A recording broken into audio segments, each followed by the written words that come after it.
We have been seeing how God, as creator, is the reasonable answer to big questions about the material universe. Why is there something rather than nothing? Science, far from answering this question, offers us more proof that everything in the universe is caused, moved and contingent. Why is there order, and why do things work to certain ends?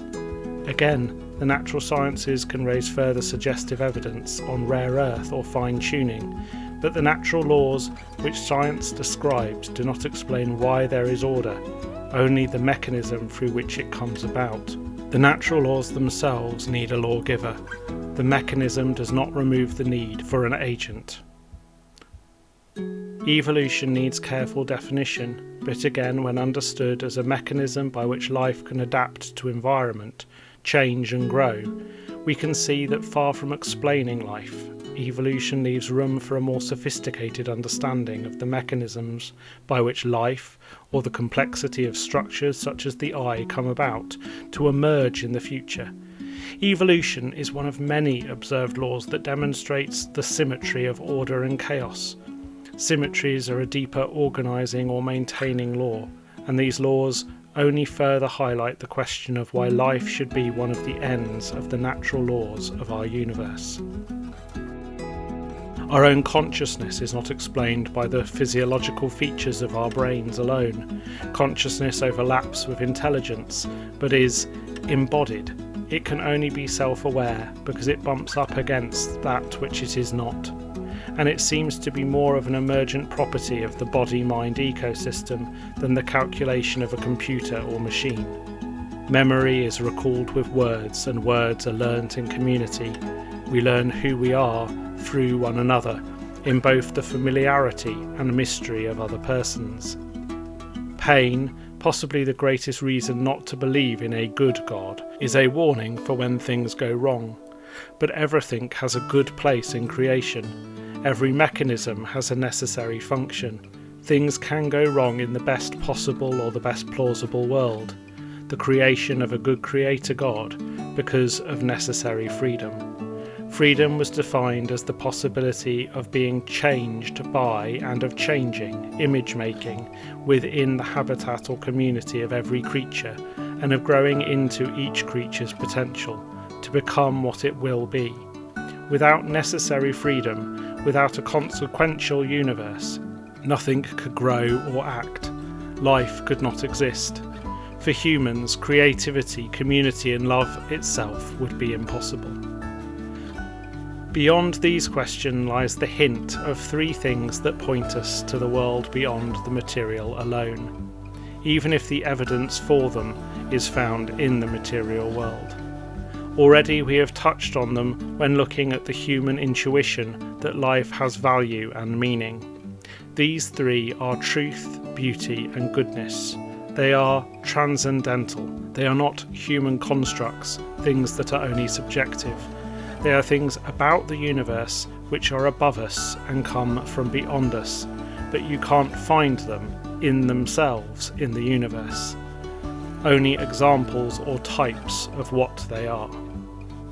The transcendental of truth is the basis of science. We do not create truth, but discover true things about the universe. That is not to say that individual experience is not a kind of truth. It is true to say that I felt well or happy or sad. And it is not to say that the outworkings of simple truths does not lead to complexity in the multitude of interactions and relationships of the universe. Truth nonetheless is beyond us. For example, we discover the language of mathematics in the very nature and organisation of things. From the existence of truth, we can move on to appreciating the transcendence of beauty. An exact taste in music or art might be different from person to person, but there are so many examples of shared experiences of beauty in the world. In the mountain ranges, deserts and starry skies inspiring awe, in flower or bird, and the minutest thing inspiring wonder. We do have shared experience of the beautiful as well as of the grotesque. We have an intuitive understanding of the beautiful, which can then be described in terms of the golden ratio, proportions, symmetry and fractals. So whilst we do have individual tastes and changing fashions, beauty can be cross-cultural and universally described. We recognise beauty in character too, being moved by courage, kindness, generosity. Beauty in a character is a form of goodness. We might find our world full of dark, violent corners where the worst of us are free to indulge every impulse, but even there, hidden away in the pain, the frustrated desire for justice testifies to the possibility of something better than the current state. And if there is something better, then there must be something which is good. Truth, beauty and goodness come from beyond us. They have existence above human preference or feeling and an appreciable objectivity, whilst also being experienced by individuals in different degrees within the universe. This is why they signal the existence of God, because in the universe they are found in degrees. But if you think that there are good things or beautiful things or true things, then there must be that which is the truest, most beautiful and good, the one that we call God. Just as God is the source of the things of creation, God is the transcendent. To believe in God is not in the tradition or thinking of the Christian faith, the refusal of reason, but the realization that reason is possible only in the light of the transcendent. God is not only the first cause, but also the greatest good, the defining truth that makes possible the good of things as we perceive them. It has been objected that if a being, a God, is the defining foundation of the moral good, then if this God commanded something evil, it would have to be considered good because it was commanded by God, and so again there would be no objective good. This objection would be true if God were conceived of as a creature like us, capricious and changeable. However, God's freedom is not like ours. Our freedom is to become more of what we will be as we experience the passing of time.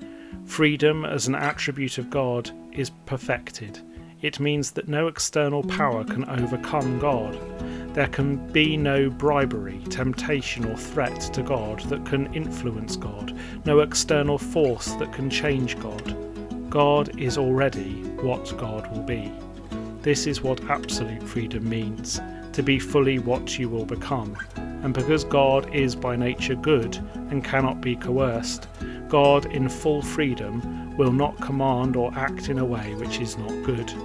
God does not measure up to transcendent goodness.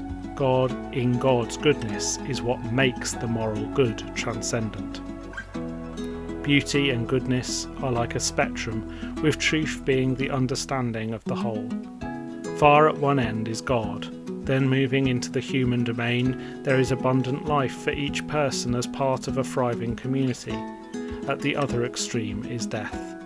The question becomes one of travelling the right way. Think of it like heat.